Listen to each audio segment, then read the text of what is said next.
Hello and welcome to The Piano Men. This is Stanley Carr and we have a very special guest here tonight. Pleased to welcome keyboardist, artist, and composer Bryce Lublanovits. He is a versatile touring pianist currently based in Nashville, Tennessee, and is known for his proficiency across many genres, particularly jazz, R&B, funk, and pop. Born in Pensacola, Florida, Bryce's musical journey began at the age of 16 when he formed his first band, Soul Station, setting the stage for a lifelong career in music. After earning his degree in commercial music from Florida State University, Bryce moved to Nashville to pursue his passion for performance. Now as a full-time touring pianist, Bryce has been featured with artists at several festivals such as Live at the Vineyard, the Coca-Cola Sips and Sounds Music Festival, Rooster Walk, and the Redwings Roots Music Festival. Playing with artists like CJ Pham, Grandville, Sofia, Camille, and Myron Elkins has given Bryce the amazing opportunity to open for fantastic fellow musicians such as Charley Crockett, Brooke, and the Bluff, and Marcus King. He continues to make his mark on the music scene, bringing his unique sound and infectious energy to audiences nationwide. Welcome, Bryce. Hey, thanks for having me. Absolutely. So, let's get into it. So, you're from Pensacola, Florida. Talk to me about your childhood. Yeah, growing up in Pensacola, I realized at a very young age that I was not good at many things, particularly, sports and anything that required any athletic ability. It was one of those situations where I was like, oh man, we really got to find what this kid's good at, and we're just going to start throwing spaghetti at the wall and see what sticks. And thankfully, music seemed to stick pretty well, and so we just ran with that. I grew up going to a private school, and they had a great music program there, and I started playing piano around the age of 6. And that was sort of where a lot of the initial drive for music began, but there was always something missing. There was always a barrier that we couldn't get past, where it was yes, he enjoys it, but there's something more. There's something more there. It's just untapped. And it wasn't until I transferred to a public high school around the age of 13 or 14, whenever you are when you go to high school, where I joined the jazz band. And it was the floodgates had been opened. And it was I was rediscovering music for the first time. And it was just that meeting my high school band director, it was just the springboard I needed to jump into music with a brand new perspective, with all of the theory and the traditional training that I had gotten from doing things like classical and going through the workbooks and things like that at a young age, and then showing me the freedom that I could have in these amazing genres that I wasn't allowed to participate in when I was younger. 6 years old. Yes, that's so amazing. Yeah, I was a little guy. I was almost as big as the bench. It was pretty bad. Well, before you actually started playing music, were you always a fan of music growing up? That's a really interesting question, because I don't have the typical story of my dad was a roadie for Led Zeppelin or something, or I don't have one of those stories. I grew up in a very traditional family. Both my parents work traditional 9-to-5 jobs. You have to go, I think, either one generation or two generations back to find, I think, either my great-grandma or my grandma on my dad's side played church organ. But growing up, music was never a huge part of my life. As a matter of fact, when I was younger, I hated live music. Really? Yeah. Whenever we would go out, it's a fair or a restaurant or something, if there was live music, I was unfortunately the kid that would cover his ears. The kid that annoys me now, I was that kid. I was it's too loud. This is dumb. Sensitivity. Yeah, it was just it wasn't for me. I was just it's loud and it's obnoxious. What are we doing here? But I did, my dad played a lot of 90s and 80s rap and traditional rock music in the car growing up. But other than that, it was kind of just I found this thing that sort of came, not necessarily easy, but the practice that I was doing at a young age was very immediately rewarding. And I sort of found my own voice, as I was growing up. And thankfully I had parents that were encouraging me to find said voice, Do you recall the first CD or record or cassette that you listened to? when you started getting into music? Yeah. When I joined, like I said, around 14, joined the high school jazz band. I was a delinquent. I was there for all the wrong reasons. I was just like, I'm just doing band because it's an obligation and I don't know like where else to go. And so I was like not really, I couldn't vocalize why I love music the way I did. And there was a gap that needed to be bridged. And my band director gave me 2 records to listen to on like one of our first days in jazz band. And one of them was Soul Vaccination by Tower Power. And the second one was Kind of Blue by Miles Davis. 2 very different, if you look at them on the surface, albums, but the connection between them, I mean, it was like, it just all made sense, you know, hearing like what they were doing on those Tower Power records with like funk and groove and pocket. It was just like, it felt so good. And again, I was like too young and not educated enough to be like, I don't know why this hits, but this hits so hard. And then on the other end of the spectrum, like, you know, Miles Davis made me cry playing a trumpet. And I was like, why is this happening? I don't understand, but I want to understand. It's like a night and day difference because you get something that's a little more contemporary. You can kind of relate to it more because it's a little newer. But Miles Davis is just so legendary. Yeah. And it just, when you hear something so timeless, it really makes you go, wow, these guys are incredible. And it was nothing like I had ever heard in my life. And I was like, you know, I didn't, because again, I wasn't around funk music, and there's not like a huge funk music scene down in the panhandle of Florida. And I, you know, heard it and I was like, wow, this is great. And my high school band director helped me connect the gap of, yes, this modern, you know, funk sound is great. Here's where it came from. Tying the gap to this would not exist without the work that Miles and all these other like jazz musicians and the Roots, you know, what they did back in the day, you know. Well, as you start kind of getting into music, and you talk about like kind of getting into anything, did you settle eventually into a specific genre that you really love the most? For sure. Yeah. R&B and soul definitely found me. You know, because I love jazz, and like that is where everything I play comes from.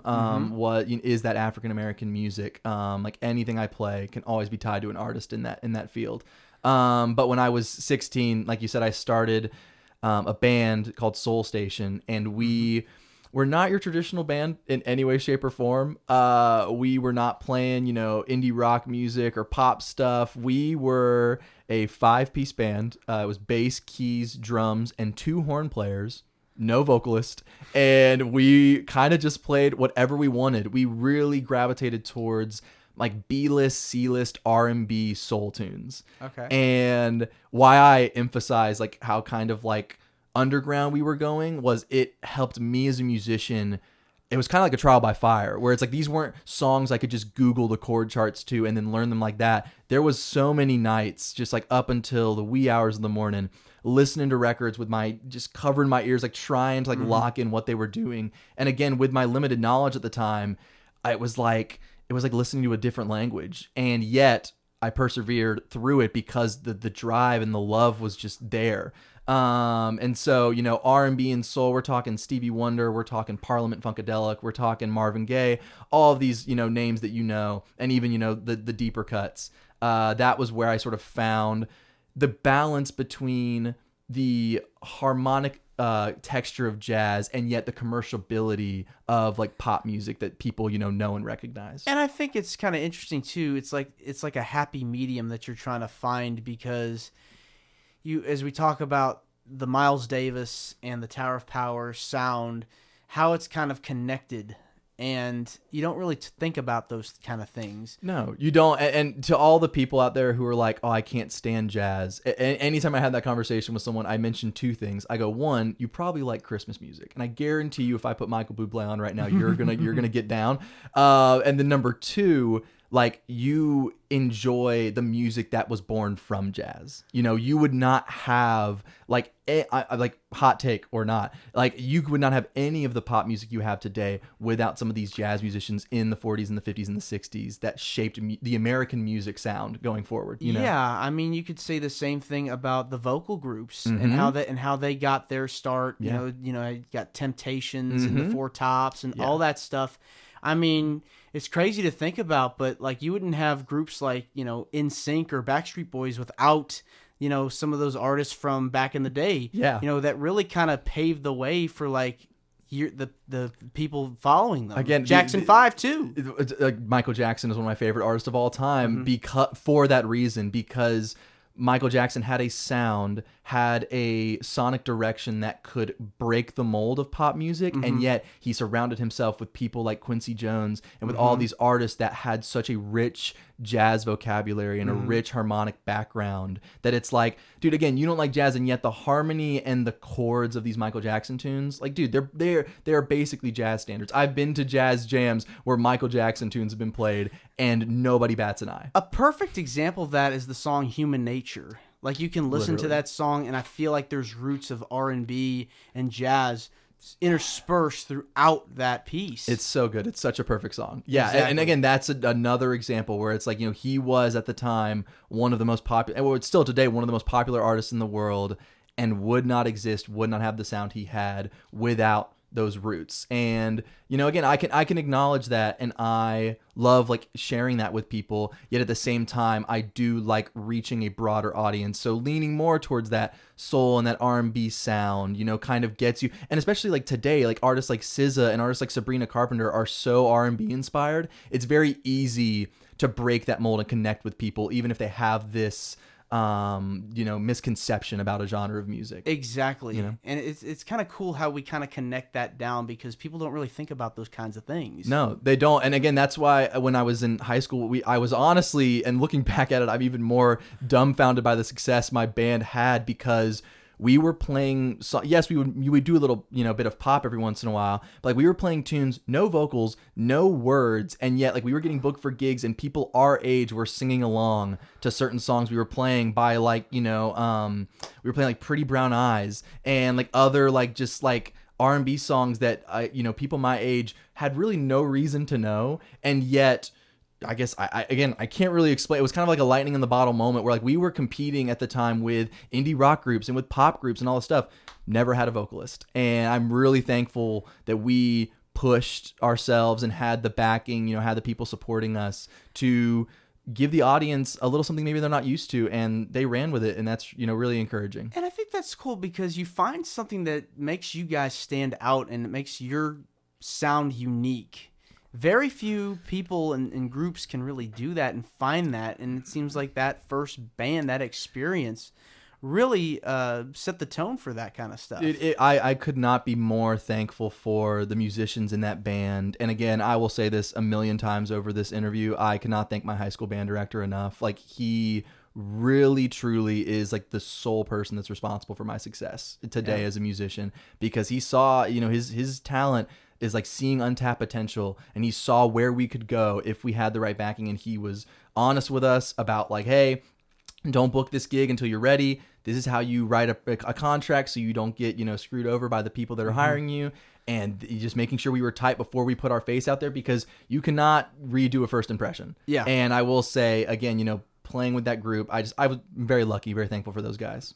Any pieces of advice that your band director gave you that you still apply to today? Oh man, I mean, so much of it is just been like, it fundamentally changed my brain chemistry, because it was one of those moments where you're young, freshman year, I was like, yeah, whatever, he gave me those 2 records and it took me a whole semester to listen to them, and I was like, whatever, I'll get around to it. But I mean one of the things that he said that still every single gig I go to, it is just don't be afraid to show them how much you love doing what you do. You have not seen me perform live, but I am known for moving quite a bit. I say that, I don't say dancing, because I don't think it looks like dancing. I think it looks more like short muscle spasms. But one could call it dancing perhaps. But he really like sort of again opened that gate where it was like, hey, it's okay to look like you enjoy doing what you do, and to show like your passion, not just through your playing, but like through your body language. And all of my bandmates live by that philosophy. And that was another huge thing that like had the audience leaning in, where it's like, we're already at a disadvantage because we were young. We have no lyrics, no vocals, and we're playing a genre of music that not a ton of people are gravitating towards. But we played one pop tune and we look like we're loving it. And the audience, I mean, they were ours. And that's where it all started. And still to this day, I could be playing the most boring gig of my life, but I just hear that voice in my head where it's like, you are doing what you love to do. And I am just so grateful and blessed to be in the position I am in my career. And so, dude, just like you have to look like you enjoy it. That's a huge part of it. And that's stuck with me to this day, Yeah, for sure.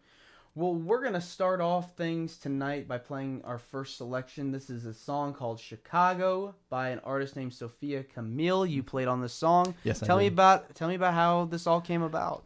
So Sofia Camille is one of my best friends. That's another great thing about this career is you get the opportunity to just create and, just make magic with your friends who are fellow musicians. And Sofia and I are very lucky to have met each other. We were very close to not meeting each other, like 2 ships passing in the night. Sofia graduated from Florida State, where I went to school, the semester that I got there. And so, but she remained in the Tallahassee area. And, occasionally she'd post something on her story on Instagram and it'd be like, we got to work together. The classic, artist thing. Like, oh, totally. Let's get together. And then crickets. But finally, in April of my senior year, so I was like out the door a month from then, she saw me perform at a church event, actually, a church that she was volunteering at. And I got a DM that night. It was like, hey, you're not the guy that was just playing at this event, right? And I was like, I actually was. And hey, I'm going to scroll up a little bit and notice we never actually made music together. And she's like, well, really interesting you say that. I have a gig next week. Are you down? And I was like, absolutely. And so we performed for the first time less than a month before I moved to Nashville. And that one gig was one of the best gigs I've ever played in my entire life. Like, Sofia is one of those people where her love for music is infectious. It is someone who truly like meets me at my level of like, if she's a 10, I'm a 10. And we just match it. And so I was very thankful that even though I moved to Nashville, I had several opportunities to go back to Tallahassee to play with her. And one of the opportunities was she had this song, waiting for some piano on it. We played it live at that April gig. And afterwards she was like, we have to put piano on this. All right. Well, here we go. This is Chicago on the Piano Men. All right. You're tuned to the Piano Men. We are speaking with keyboardist, artist, and producer Bryce Lublanovits about his career in the music business. You graduated from Florida State University in commercial music. Let's talk about your time there. Any fun memories? Oh, dude, some of the most fun memories of my life. I transferred there in 2020, great year to do anything, Oh yeah. It's a fantastic year. Nothing bad ever happened that year. Something maybe, I can't remember it. But I transferred there in August, and everything was completely online. My classes were in my apartment, and I mean, not gonna lie, I can say this now because the degree is on my wall, and I already gave them all my money. I just went to that Zoom call and slept for so much of that stuff. That was not a great starting point for me, but have no fear because again, the degree is still mine, and I made it through. But it was a very decent jump from the smaller town of Pensacola into Tallahassee isn't super huge. But the music program at Florida State University cannot be overstated. We have some amazing faculty in our arts department in every facet, and I was very thankful to be surrounded by not only just so many professors who were just at the top of their game and just some fantastic musicians, but also my fellow classmates were just so inspiring to me to be the best version of myself as a musician I could be. Do you remember of any of the gigs that you got to play there? Oh yeah, I mean it was interesting moving to Tallahassee, and this is the case when you move to any city in terms of a musician, is you're basically starting from scratch. Because I play these gigs in Pensacola, XYZ, all this stuff, but in Tallahassee, okay, cool, great. Well, we already have this guy who's tenured. He's been here for 5 years, but all this stuff, and that was the first time I'd ever experienced that because I was born and raised in Pensacola, and so it was very much like a fish out of water moment. But again, being around classmates that inspired me and were very generous to me, I started playing there by subbing in for people. And a keyboardist is like, hey man, I'm double booked. You want to cover me here? And then that's how it starts. That band really enjoys your playing. They're going to recommend you to band ABC. ABC also knows these people who could use a jazz pianist. And so that's kind of where it started. And honestly, funny enough, most of my performances in Tallahassee happened after I graduated. And it was a great opportunity to sort of I feel like the balance was great where I was focusing on my music in school and then also still playing enough where I was getting experience and still growing in the commercial world. I got a lot more experience in the pop and the rock genre. I was in a few different groups that did a lot more rock, country, pop based stuff, which was a little teaser of where I'd end up moving to.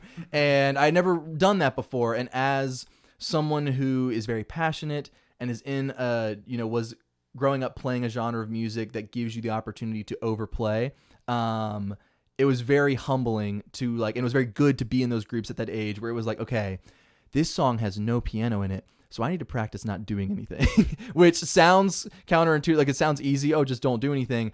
Not for me. If I can do anything, if I can add any sort of thing to it, I'm going to be playing that keyboard. And there was, you have the gigs where you're like, oh man, I played where I shouldn't have, and you internalize that and you're not going to do that again. And so yeah, I learned less is more in a lot of my performances playing in Tallahassee. But some of my favorites that I got to do, besides performing at the school in various jazz combos and big bands, was Sofia, Camille, the artist you just heard on Chicago, and I opened up for a group called Brooke and the Bluff, which they're a relatively, I would say, big, maybe contemporary alt pop group. I don't really know they're very acoustic driven, maybe some Americana tones in there. And that meant a lot to me because they were an artist that I listened to in high school. So that was my first full circle moment of wow, I am sharing the stage of someone that I was blaring in my terrible car radio I had when I was 16. And meeting these guys who, fun fact, they're based out of Nashville, are just guys. They're just people, and that's who all of these artists are, no matter how big or small they are. Yep. Meeting them and having the talks backstage or in the green room, it's you don't have to put on this face or be this big man flexing your achievements. It's just dude, they're just dudes. They were throwing a football in the parking lot before they went on, and it was very humbling and sort of put me in my place, not in a sense of I had an ego that needed to be checked, but in the sense of oh, I don't need to be more than I am. I can quite literally be myself. And that performance opening for them and then seeing the show was one of the greatest nights of my life. Yeah, I mean, getting to play with people is always fun to do, and getting that experience is very important during your formative years. And you got to play in a variety of different genres of music. What was your absolute favorite genre to play during this time? Yeah, I really gravitated towards jazz music. Being in a school that was surrounded by, I mean, our trumpet professor at FSU is the director of the Count Basie Orchestra in New York. That just to flex one of our faculty members. Yeah. And so I really gravitated towards just honing in on these standards and going back into the history, the jazz history class I took. It's one of my favorite classes I've ever taken. And I really just wanted to honor the roots of where the music I had loved was coming from. And I had some education and some lessons in Pensacola, but there is almost no jazz scene there. And so a lot of my training and a lot of my learned experience was self-taught going into college, which was very, very culture shock when I got there. And a lot of these other guys were coming from places of oh yeah, I had a jazz piano teacher since I could talk. And it's oh, okay, cool. I was in my room listening to records and trying to figure out what the bass player was playing, And so being in a room with guys who, were a lot better than me, two things happen. Either A, you're oh, okay, well, I'm terrible and I'm going to quit playing. Or you rise to the occasion and you're hey man, why are you playing what you're playing? Where did you get this idea from? Et cetera, et cetera. You know what I mean? It's different when you're self-taught because you kind of have to figure out everything, learn by ear.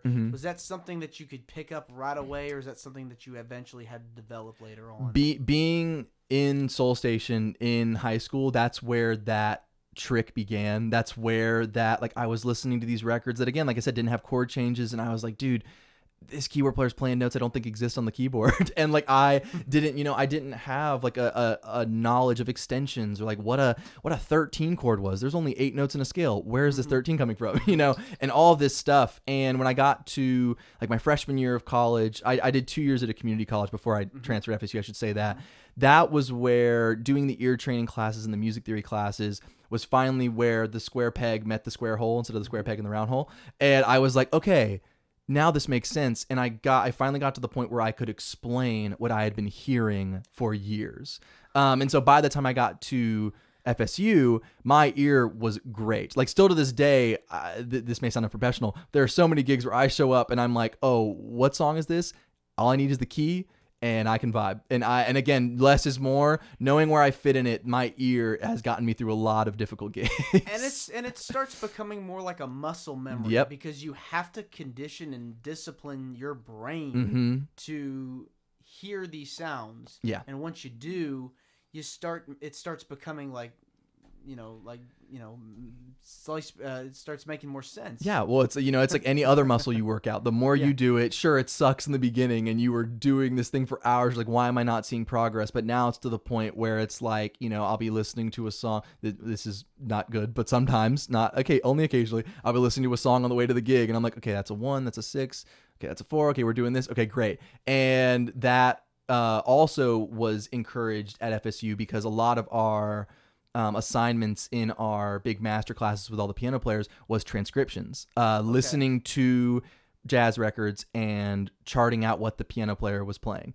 learning their solos note by note.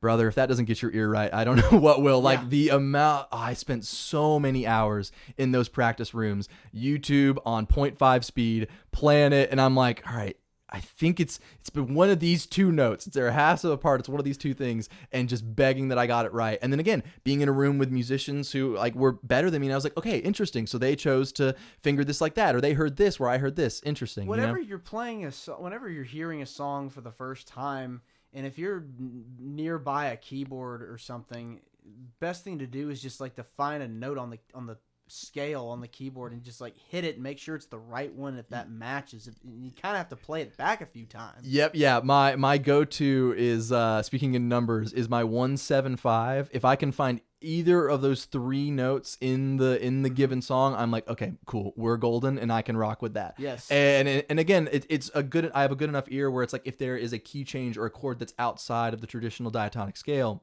I can most of the time pinpoint where it comes from. And it was already decent when I got to FSU, but those assignments in the transcription area and like just like playing, and again, bands playing pop music and rock songs I'd never heard before, really helped that ear go from, a decent ear to like a really strong ear. And even today, there are still times where it just keeps growing and growing, and I'm thankful for the opportunities to get to grow that muscle. Yeah. For sure. Next song we're going to play here is Heartbreaker by a guy named Luke Jennison.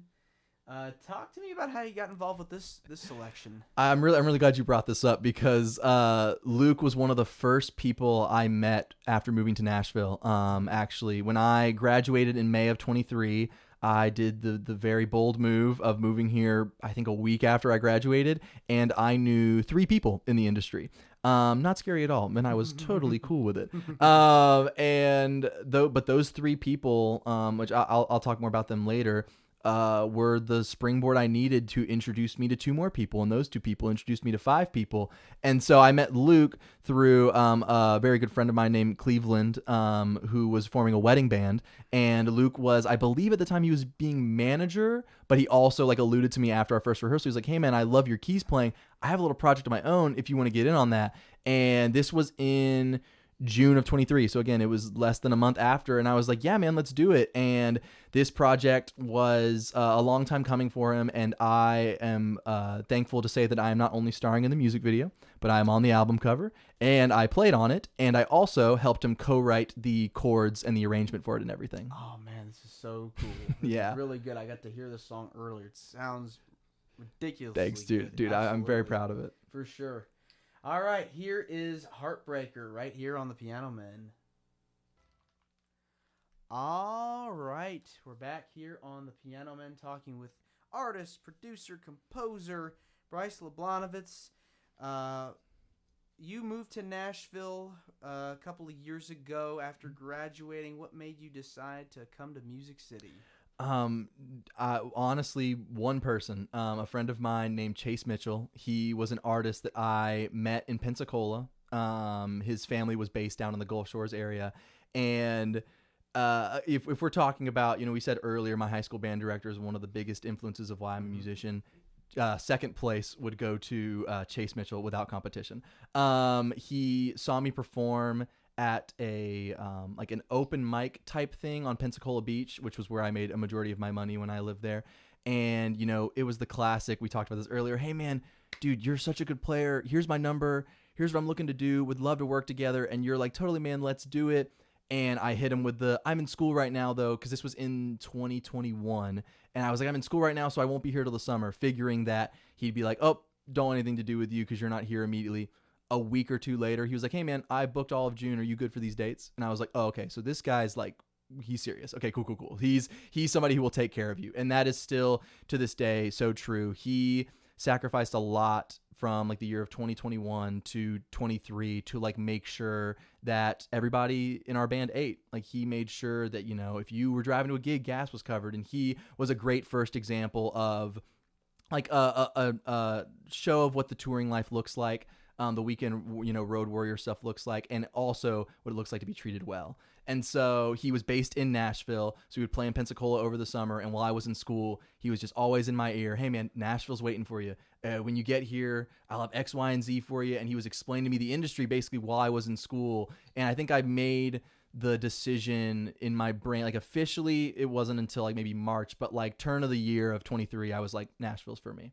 Yeah, I mean, and as you know, as we've talked about off the air, the city has changed incredibly. I mean, I've been here since I was a little kid, and to see how it's evolved over the years, it's insane because the tourism has picked up. I believe that the genres of music have, while still country, you start to see other genres rise and pick up, like rock and rap and hip hop. It's incredible how much Nashville has changed, and how it's not just a country city. Like the negative notion of it. That was where really honestly my only grievances came from when he was like introducing this idea. I was like, yeah man, but I don't want to be doing country my whole life. And again, leap of faith. He was like, dude, it's not just that.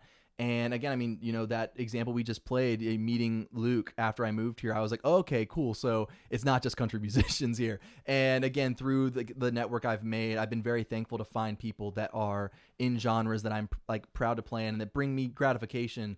And that aren't, just country. But it is, heavily dominated by country and like rock, sure. But there's pockets everywhere. Nashville is so much more than just that one street called Broadway, The thing is like, there's so many venues you can go to here. When you're just a spectator, just as a fan, just going to shows, what have been some bands that you really like or catch your ear when you're going to hear live music? Oh, I mean, man, like Royal Sugar is a great band. They're like a glam rock 80s band that are really cool. I found them very early on after I moved here.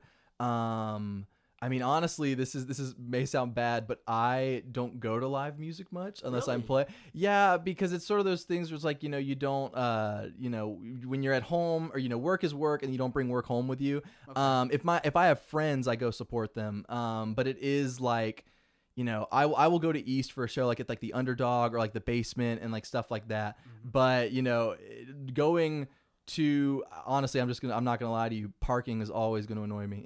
It's like if a venue does not have parking, that's an immediate red flag for me. And I'm like, dude, I don't know if I can come tonight. I'm gonna be honest with you.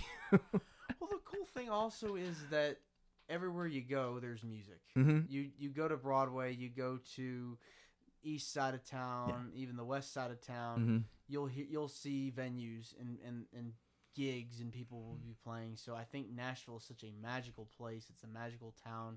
Dreams can come true.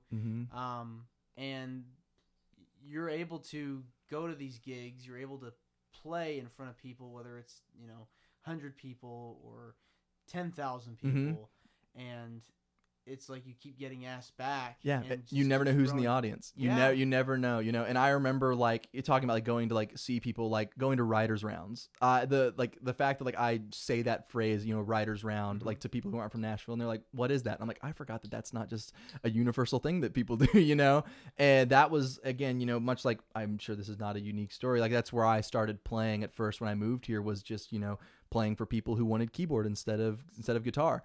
And that's like what's crazy. I mean, again, you throw a rock and there's a writer's round somewhere, and it's someone playing the most like, heartfelt, down to earth, original music you've ever. I mean, I've been to writer's rounds in a pizza shop. I've been to writer's rounds at a brewery. I've been to writer's rounds in someone's backyard. Like it's, it's such a music positive city, which again, no matter the genre, being in a music positive city is just really encouraging as a musician. And the talent here is just, it's really It's inspiring. up. Oh yeah.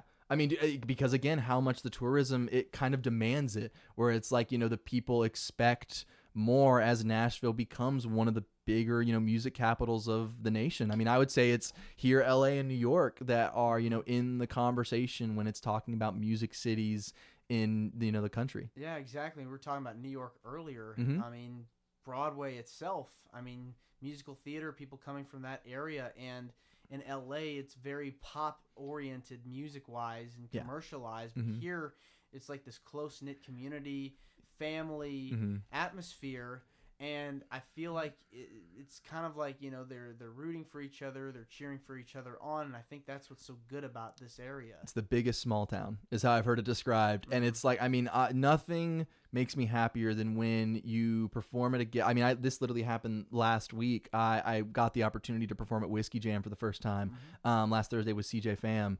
And I met like, 3 or 4 people afterwards who was like, would love to work with you. And nothing is more satisfying than when you go to like follow them on social media. And it's like, oh, so-and-so and so-and-so. And it's just immediately, boom, we have a connection, and, word of mouth travels fast. And so, you ask, hey, how was working with Bryce or whatever? And it's like, oh, this is great. And, it's all of these, just like the community that like brings each other up, and, everybody eats.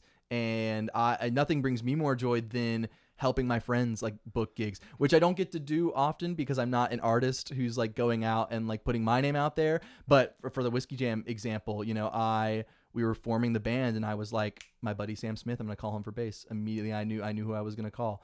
And that brings me a lot of joy. Again, like we said earlier, sharing music with your friends, it's just like, it's the best, And I think being a sideman is pretty cool too, because you get to work with so many different people. The pressure's off. You don't have to worry about so much. You're about telling your me, own. man.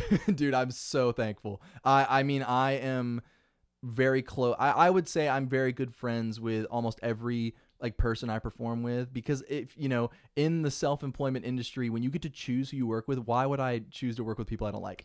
And so like, I am very proud to say that like I am friends with everyone I perform with, and I feel it. There are so many of my friends that I think make fantastic music, and I wish there was a button I could just flip that would get them those million streams, or get them. I wish there was just more I could do. But I love, like, I mean, I am doing all I can do by like supporting them and playing with them and like giving them my time. And I'm just very thankful that I don't have to worry about that, that I am like, my name's not on the billboard, and I don't have to look for a touring, manager or a booking agent. I just show up, plug my keyboard in, and play my little buttons, Well, so far, since you've been going, you've been playing and touring, where have been some of your favorite venues that you've played over the last few years? Oh man, I've gotten to go places with music that I'd never thought I'd be able to go. I'm just so thankful for all the, like you mentioned earlier, like the festivals I've gotten to play at. The Coca-Cola Sips and Sounds Music Festival in Austin, Texas was so much fun. It was at like the Daytona Raceway thing, so it was like a little mini theme park with it's just like some of the coolest like festival setups I've ever seen. Playing in California was also one of my like biggest like all-time achievements. Like I played in Napa Valley for a festival called Live at the Vineyard, which, like, to sum it up shortly, it's a big just festival to like help support Visit California, and there are musical acts at each vineyard, and these vineyards are like a few miles away from each other, and it was just like a beautiful part of the country that I didn't think I'd ever get to see. My first time on a plane actually was flying to that gig. Really? Oh yeah, I grew up. My mom was afraid of flying, so we drove most everywhere for family vacation, and so buying my first plane ticket was a little stressful. And I remember going through security for Spirit. Not gonna lie, I'm not gonna I'm a Spirit guy. It gets the job done. Sure, I'm uncomfortable, and but hey, I paid $20 for this flight, so I'm all good. But that cheap. yeah, exactly. I'm a musician. I got money, but going to California, that was actually with Chase Mitchell, the guy I mentioned earlier. Fantastic gig. And Telluride, Colorado. What you want to talk about a place that doesn't seem real.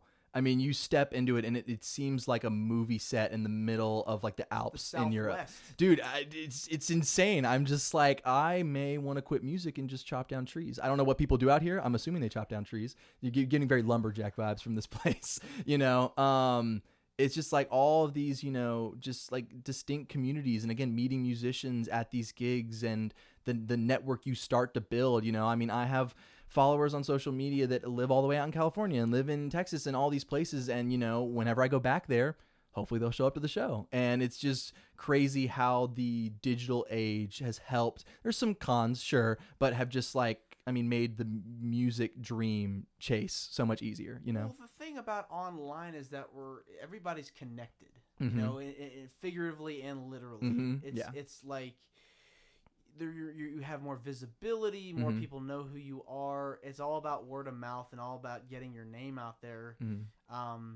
With a click of a button and a tap, you can just put your stuff anywhere. Yeah. And it's crazy how it's changed the game.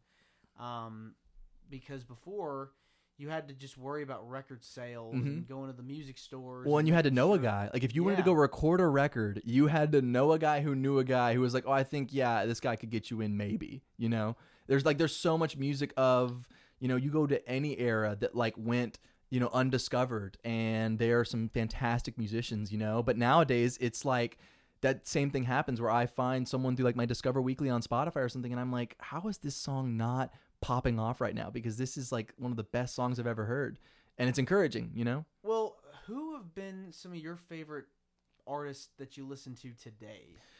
Oh, today. Oh man. I mean, I lean towards, Stevie Wonder, Michael Jackson, those people are the classic people that I always lean towards. But artists that are currently working that I can't stop listening to, Stephen Day is one of my faves. He's another guy who's based here in Nashville. I actually got to meet him after a performance I did back in September, which was another. I mean, look, I don't get nervous for playing because, again, I just get up there, press my buttons, do my little dance, and then I feel okay. But when I heard that he was going to be at the show I was performing, oh, dude, I felt like I was going to the prom. I had sweaty palms, and I was like, dude, do I even know how to play piano at this point? And yet again, I met him afterwards, and he was a chill, normal dude. Kind of like we talked about earlier, you don't need to put on this face of being this person you're not. And he exists kind of in the Americana pop blues scene. And again, he's someone I've been listening to since I was 15. And artists like him, Brooke and the Bluff. I'm trying to think of, more immediate people who are John Mayer's, someone who, even though I'm not a guitar player, just inspires me as a writer and just as someone who is a fantastic musician who's broken the mold into pop music. And it's people know him even though he can absolutely shred. He could make a whole album with no singing, just guitar, and it would sell millions, Yeah, definitely somebody that I think has really kind of paved the way for so many artists. And you see now with Taylor Swift, another one who I feel has really shattered that glass ceiling to what a lot of people can do now. It's you've become a brand essentially. Yeah, and that's again one of the things I'm glad I don't have to worry about is just the player. But it's when you find an artist who is not just an artist but is a musician. As someone who is a musician, that's really encouraging. Someone who I used to listen to a lot, not so much anymore, was Charlie Puth. He's someone with a fantastic ear, just such great knowledge and vocabulary in his DNA, that again, he mixes into the pop world. And his journey of, making the song for Fast and Furious and making that like very pop album that sort of prefaced that, getting those numbers and being like, all right, cool, I'm going to give you guys Voice Notes, which is one of my favorite albums ever, which had Boyz II Men on it and had James Taylor and was like very much felt like a personal album that he was like waiting to make. It was just like really encouraging. I'm like, oh dude, people like good music. This is really great. This is encouraging, Well, what's your ultimate goal in music? Where do you see yourself in the next few years? Oh man, the $1 million question. I love the touring. I do love, right now it's mostly weekend road warrior stuff. I'll be gone Friday to Sunday and I'll be back on a Monday and then I'm gone the next Friday. Going anywhere like from the southeast to like maybe like up north. Subbing for some friends, like perhaps, or just like, doing festivals, one-off shows. I'm in the corporate world as well. You have to have your eggs in many baskets. Exactly. And I think, continuing with that metaphor, I think over time I would like to maybe not lessen my eggs, but lessen my baskets. And I would like to continue the touring thing, but with a more consistent, like sort of like smaller network where it's like, instead of playing with like, 10 artists, I'm playing with one, if not like 1 to 2, where it's like they're playing enough where I'm like getting consistent income from that and I'm not having to worry about learning a million people's music. And I think that I have a great network of people who are on the verge of blowing up, doing great things. And again, I'm already in a position where I am touring enough to sustain myself. I've been a full-time musician since July, which not being here even 2 years is a lot more than some people can say. So I'm very thankful to say that. But yeah, right now, over the next few years, I want to continue the touring journey and, again, just see more of the country, see more of the world, and just keep doing what I love, Do you have any dream gigs or dream places you want to play? Oh, man. It would be so great, like a stadium tour. Like, that would be, like, that's obviously, like, the goal, like, playing these huge arenas. But, I'm going to throw out an obvious one, Red Rocks. Red Rocks is up there. Dude, that's a great venue. Dude, the amount of people, the vibe, the atmosphere, the amount of people who have played at that venue, like, come on, dude. Like, that's number one. It's gotta be number one. John Tesh, I saw a concert of his. He put on just such a beautiful performance, like 30 plus years ago. Yeah. And just such iconic, too, because he has all these different string instruments sections up there, the orchestra. And he's just in the center playing, and you watch that. I'm going, wow, this is so fascinating. Yeah, and then again, you stop watching the stage and you look around you, and you're like, I'm in the middle of basically the Grand Canyon right now. You know what I mean? It's like that's definitely up there. And again, honestly, like venues for me have never been like a big deal. It's honestly the people that I'm playing with. Like I said, we're self-employed, so it's like I want the people I'm playing with to be my best friends, and I want to enjoy the music. The music has to be spiritually gratifying for me, It's got the environment and the mood has to feel right. Otherwise, you're not feeling it. You got to get into it. It's not going to work. It will sound good to the outside ear, but like the connection you get when, like, the group I currently tour the most was a group called Grandville, and the two leads are twin brothers. And dude, our chemistry as musicians, it's just like, the signals that you don't even know are signals that you throw to each other and then do this crazy thing that you've never rehearsed. Those moments, they are a band. I'm very thankful to be playing with them. They're a band where, like, after the show, we go back to their house and we plug into the computer because we record all of our stuff live. And I'm like, go back to this song. Dude, that moment was sick. And I'm just like, send me that right now because I'm going to listen to it until I hate it. And, it's those connections that I want to foster. And I think I'm on a great track right now. Yeah, you just have such a promising career, got all these dreams and aspirations. So all you have to do is just follow your heart, follow your gut, and keep reaching for the stars. Keep going. Yeah, I'm very thankful. All the right doors have always opened, and the right doors have always closed. And I don't lose sleep over the gig that I almost got and didn't get, or I don't lose sleep over the shoulda, coulda, wouldas. Yes, there are gigs that I'm upset maybe didn't go the way I wanted, or an artist I'm like, oh man, I missed the opportunity to play with them. But again, it all has continued to work out. Why would it stop now? Absolutely. Yeah. Bryce, this has been wonderful getting the chance to speak with you. I want to say thank you. It means a lot to me and to my listeners. Where can people find more about you on social media if they want to reach out and see what you're doing? Yeah, absolutely. I'm most active on Instagram. You can find me at br.yc.e. It's my first name with 2 periods in it. Every other Cool Bryce username was taken. And yeah, I just will be posting there about artists that I work with and artists that I'm either playing for or co-writing with.